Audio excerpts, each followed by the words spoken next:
Monsoon में बादल जमकर बरस रहे हैं। पंजाब, केपी, बलूचिस्तान, सिंध मुख्तलिफ इलाकों में बारिशों ने मौसम बदल दिया है, मगर कराची में इस बार मंजर कुछ और ही रहा। बादल आए, आसमान पर डेरे डाले, शहर को घेरे में लिया, हब्स और नमी बढ़ाई, लेकिन बारिश नहीं हुई। बारिश की उम्मीद जगाई, मगर बादल जो थे वो बरसे नहीं और ऐसे ही चलेगा वापस। कहावत है ना, जो गरजते हैं वो बरसते नहीं। ठीक, गरज भी नहीं रहे हैं और ये बरस भी नहीं रहे हैं। बात कर लेते हैं माहिर माहौलियात डॉक्टर ज़ैनब नईम ने हमें ज्वाइन किया है, तो हमारा कराची की स्पेसिफिक सिचुएशन और ओवरऑल भी जानेंगे। Thank you so much Zainab. ज़रा ये बताइएगा, कराची में बादल आते हैं, ऐसा मौसम बनता है, हब्स भी होता है कि लगता है कि अब ड्रिजल ही हो जाएगी, चलें बहुत मूसलाधार बारिश नहीं भी हुई। इसमें असल वजह क्या है कि कराची में बादल भी बनते हैं, कई कई दिन रहते हैं, महीना महीना भर रहते हैं, मगर बारिश नहीं बरसती?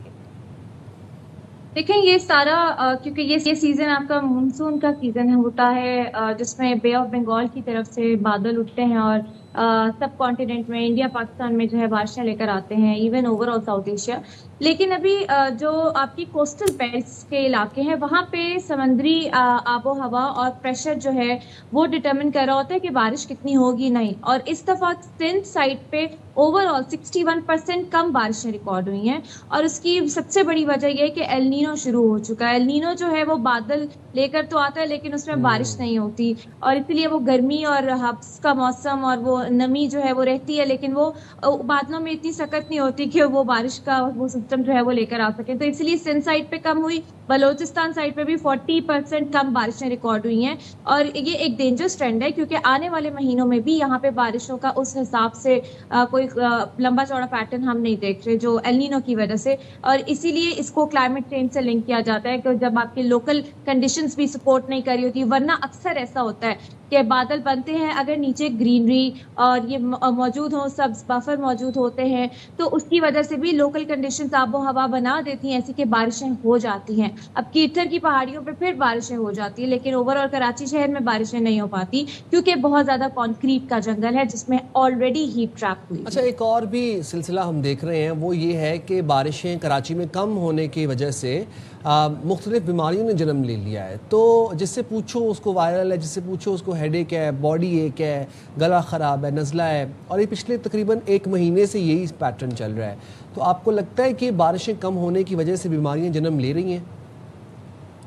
बिल्कुल, अभी कल ही की रिपोर्ट है कि मलेरिया बहुत फैलना शुरू हो गया है।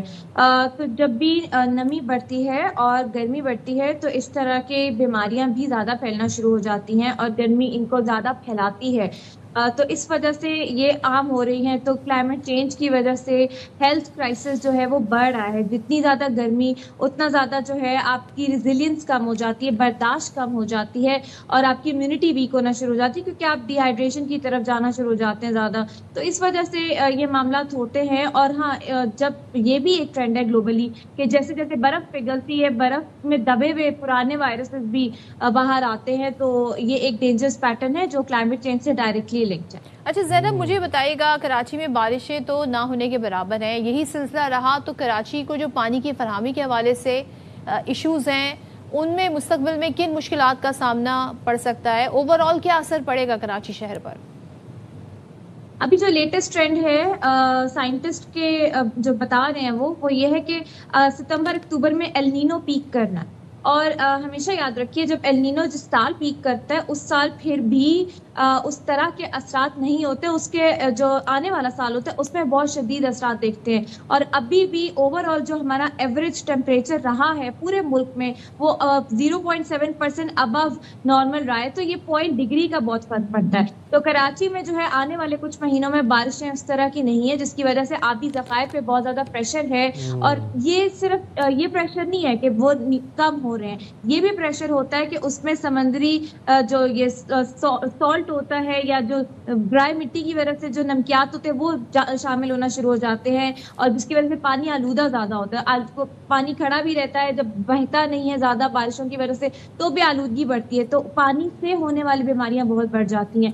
तो बिल्कुल ये एक प्रेशर होगा आबी ज़खायर के ऊपर कराची में और ओवरऑल भी सिंध बलूचिस्तान में, जिसकी वजह से ये एक चैलेंजिंग सिचुएशन बन सकती है आइंदा आने वाले महीनों में भी, और ज़राअत भी मुतासर होगी। ठीक है, बहुत शुक्रिया डॉक्टर ज़ैनब, आपने तफसीलन हमें सारी सिचुएशन से आगाह किया और इशू तो है। अब जाहिर है देखें जो ज़ेर ज़मीन जो पानी की सतह है वो भी कराची में बहुत मसाइल हैं, वो कम से कम होती चली जा रही है। इसमें जब बारिश भी ना होगी हम अच्छा, वैसे यहाँ मैंने ये प्रैक्टिस नहीं देखी आर्टिफिशियल रेन की, किसी ने कोशिश भी की हो। वो मोहसिन नकवी साहब ने की थी ना नहीं, कराची की बात है। अच्छा, I'm तो वैसे not कोई talking कामयाब नहीं हुआ था तजुर्बा वो कराची की बात कराची में की गई थी कोशिश? नहीं, वो पंजाब में हुई थी लेकिन वो कोई खास कामयाब नहीं हुआ था। वो हुई थी स्मोक के तदारुक के लिए। बट येस, ये भी एक फिनोमेना है, एक टेक्नोलॉजी से फ़ायदा उठाया जा सकता है।